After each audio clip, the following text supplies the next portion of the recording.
Buruukeen iyyuudhaanii meerre mucaanii DNA taasisnaa anis nanarra fadhaa dhiphadheem jennaanii eessa jirtiishii kanaan gar'aatti een harginee har'aa akkamittiidhaanii DNA jettaa ani amma kana guddisee jechaatu jirti jechuudha.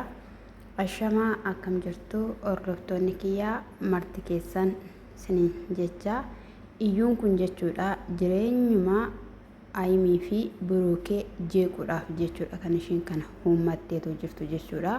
Osoo ofittummaa qabaattee ta'e jechuudha mucaa fidii erga jedhaniini mucaa fiddee dhufuu qabdi turte jechuudha. Mucaan inni kunis mucaan kan kootee jechaa jira jechuudha. Isinii galeera miti. Kanaaf iyyuu dubartiin kun hin sobdee jechuudha. Ji'a 9 muluu gaafa ishiin garaatti baachaa turtes haala sanadhaanii dhiphachaa nama ture. Aimii faanallee walitti bu'aa kan turanidha jechuudha. Nama baay'ee waan baay'ee dabarsee inni ani hin beeku haala kun ittiin uumame jecha osoo jiru ishinis immoo egaa viidiyoo garaa garaa baattee agarsiisaa akka ishiin turte jechuudha. Ani biiraan dubbadha malee viidiyoo isaa inni hordofaa jechuudha. Haala sanadhaan dhiphisaa turte amma immoo mucaa kana wajjinidhaan taateetoo jirti jechuudha. Inni sin jaaladhaa mucaan kan kootii waliin guddifannaa jireenya namaa hin jeeqini jechaadha jechuudha kan inni viidiyoo irratti jedhu. Keessaan immoo kaameraan duuba immoo waan isaan immoo waliin haasa'anii waliin dabarsanii hin beekamu jechuudha. Sila namni bara kanaa waan marge nama tabaabbaree jireenya namaa jeeqaa jechuudha. Egaa baay'ee tokko dhiphachaa ture jechuudha. Buruukeen dhiphatiin jechaanidha jechuudha. Aimiinis kan turte ani kallattii hundumaan iyyuu si faanaan jira. Kanaaf wanti dhiphisu hin jiru. Wanti hundumtiyyuu har'a dhumata har'a raawwata wanta ta'eef hin dhiphateeni jetteeni jajjabeessaadha jechuudha. Gaa'ii namni tokko immoo waan hin yaadne tokko yeroo itti dhufu amma barbaadu namni nama jabeesseyyuu namatti hin dhaga'ama wanta ta'eef baay'ee tokkotti dhaga'amee dhufte ishiinis bakka hin barbaachisu dura jalqaba walii galtanii waliidhaan haasoftanii xumurtanii tuyyuu achi booddee immoo amma akkana jettu ani si wajjinidha hanga kanatti safassabamtanii yookiin walitti qabamtanii osoo hin taane si qofaan barbaada jetteen jechuudha. Kana jechuun ishee immoo akka mala isaanii immoo jechuudha waan immoo qammasiisuuf kaa jechuudha. Mucas kanayyuu yeroo darbee abilii immoo maalitti keessetu dubartoonni iddoo hojii na dhaabbachiisu na teessisu na dadhabsiisanii gaaffii jaalala naa dhiyeessu jedhee ture achi ishiin immoo xuruudha kaa bareeda kaa jechaa turte jechuudha. Kanaaf iyyuu waa malee jechuudha Buruukeedhaan qobaatti hin barbaadu jechuudha. Kanaaf iyyuu qobaa kee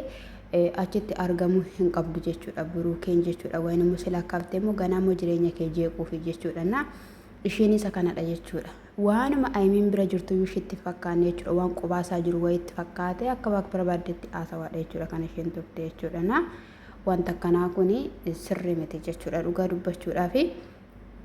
Innaa mucaan kan keeti erga jetteeni DNAdha kan barbaachisu jechuudha. Mashafaffanuu barbaadde moo waatti gootee mucaan kan kootidha waan jechuun egaa akkasumatti waan ta'e yaaddeetti garuu ishiin jechuudha.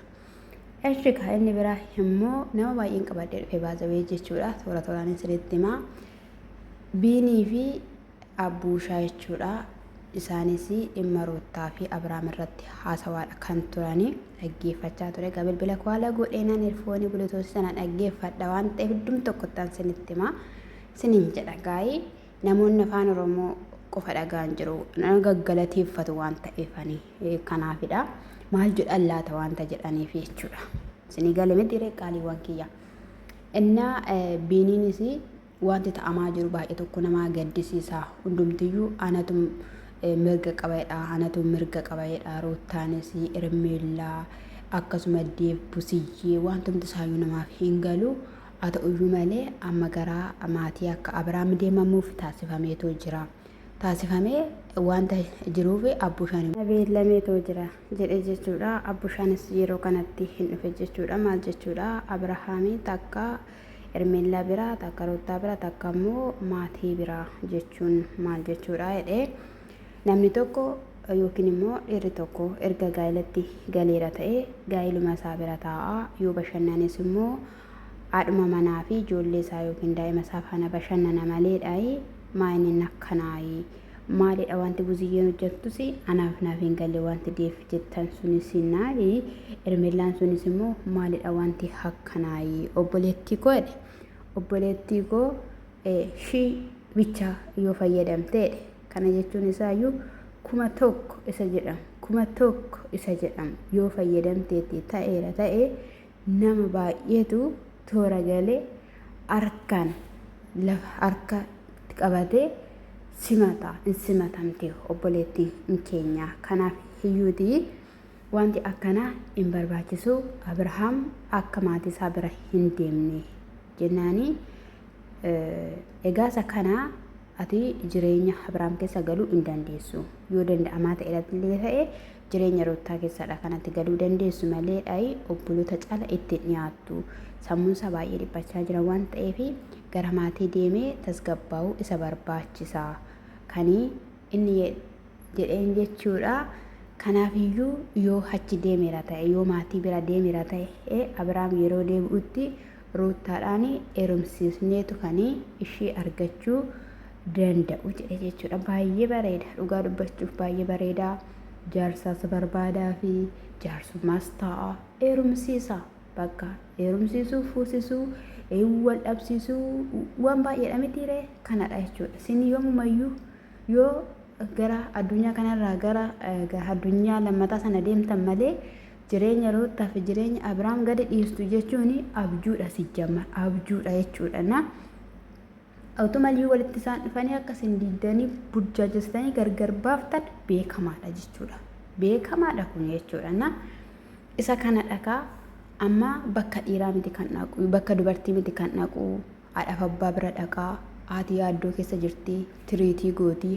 abbaanis akkasuma gara qalbiitti deebi'uu danda'aadha kan jedhamaa jiru kan jedhe biiniin ani kan hin jedhu jechuudha qoy amantaan qabanii mee inni anaanaa deebisaa hordoftoota amantaa hin qabanii ani guyyaa gaafa tokko jechuudha eddan isaan hordofuu jalqabe isaanii gara amantii dhaqee yookiin immoo gara kiristaanii dhaqee bataskaana biratti viidiyoo waraaba argeen beeku guyyaa ayyaana abashaa qamisuu uffataniitu shirri guddatu san magaalaa keessa jedhan malee jechuudha innaa jechuudha namni tokko akkamittiin torbaanitti guyyaa tokko jechuudha mana waaqeffannaa dhaba dhugaa dubbachuudhaaf ta'an jechuudha isa kana ani hin beeku egaa yoo haadhaaf abbaa bira deemee jechuudha haala isaa ilaalanii gara tsabalaa geessaniiru ta'e furmaataadha jechuudha hin fayyajenne abdii guddaa ni qabaanna yoo geessan kamee yoo xoorinnatiin biraa eegaluu baate jechuudha wanta hin beeku amma wanta amangayoo naatti ta'es hin beeku ani waafi bira hin jiru innaa isa kanadha sana booda bakka dhaadatee waan baay'ee tokko jijjiidhe jechuudha Ruutaan sila jaalattuufidha kan hanga kanatti gatii baasaa jirtu kan inni jedhe jechuudha malee nuti waan hundumaaniyyuu akka isheen kabaja argattee jiraattu kan barbaannudha kan inni jedhe jechuudha gaa'ii kanaaf omaayyuu rakkoon hin jiru gashiyyee bira deemee dheebiiniinis haala sanadhaan jechuudha inna dammoo jechuudha ganniin illee akkasuma jechuudha dhufteetoo jirti jechuudha akkamittidhaanii si nyaachuuf jettanii maal godhanii nyaatu namni nama hin nyaatu jetteen buziyyeen jettee turte jechuudha libaluu kokkono jettee turte gaafa egaa Ermeellaa fi Ruutaa biraachisisanii haasofsiisan sana jechuudha ijoolleen sila wal boboccoottee turte jechuudha naadha tiktook irratti argeen kolfeen biraa deeme sana booda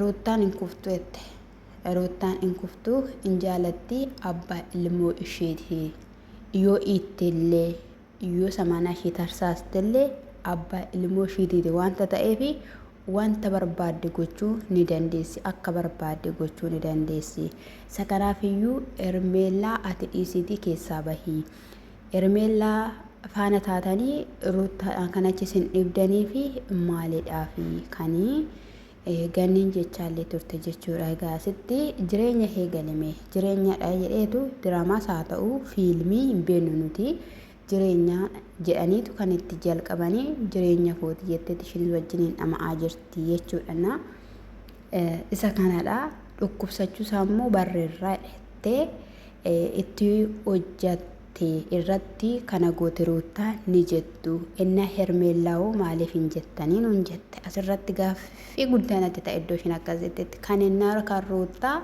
itti hojjetame jettanii akkasitti irraa ta'e jettanii Hermeellaan fudhattee yeroo deebistu immoo maaliif akkas hin jedhinaaree inni Ruutaa bira ga'e bichaadha kanii isin akkas jettanii jettee jechuudha.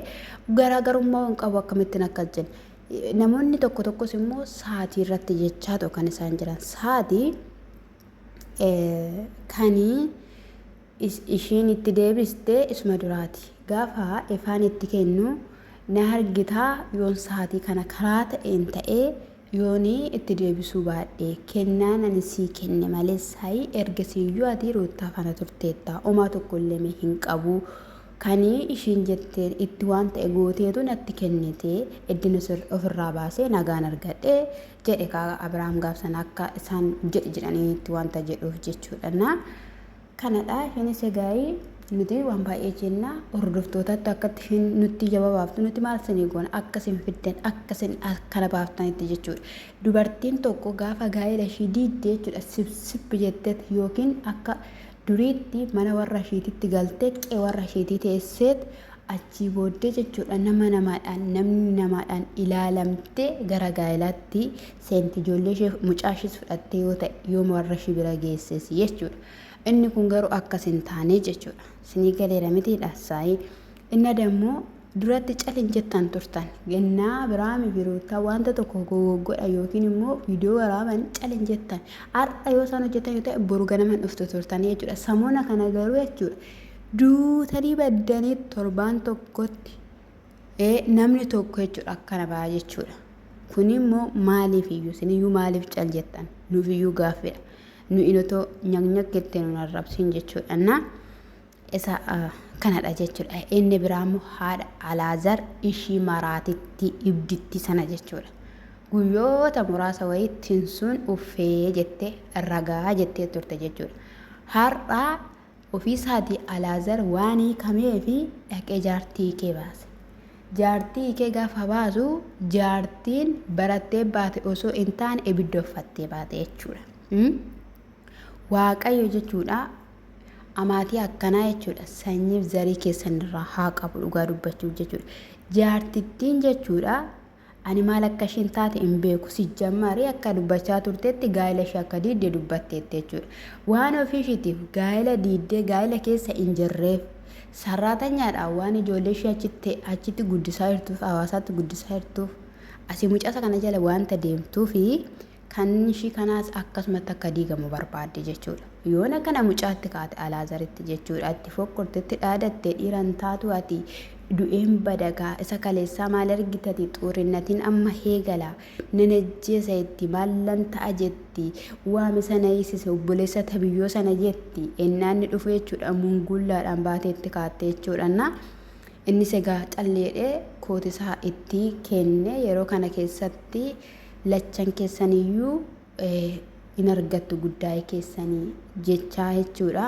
Atamma dhiira dhanaayisistee maal taateenaan jaartiin dhayeen jechuudha burukseenanii achitti deebi'a jechumatti hin deebi'a yeroo sana immoo ijoollee kan guddisu siidha ergasii bilbiltee gaafattee ta'i maal keessa jirtu jettee anas taa'een sifaana raga maaltu dargaggeessa fuudhee dargaggeessa haadha manaa qabu haadha manaa ulfataati faana maaltu si rakkisu si jammar jechuudha. Kun okkoo araan nama dhiba dhugaa dubbachuuf taanaan jechuudha. Innaa jechuudha tumamuu qabdi baasawwi tumamuu qabdi achi keessatti qallabamaa turtanatti fakkaate moo samana hidhatanatti ishii yaabe ta'uu hin beeku haala sanaan attiin sun iyyuu baqatte jechuudha. Yeroo kanatti namichis jalaan deemee gaatti seeratee takeekkachiisatti laateeti firrimmoo tinsuu sun immoo seera mootummaa yookiin immoo aangoo wayii waan qabu fakkaata jechuudha. Jaartiin akkasitti maraachaa jirti jechuudha. Gooftaan kun nagaa siniif haa taasisu nagaan naa bulaasin.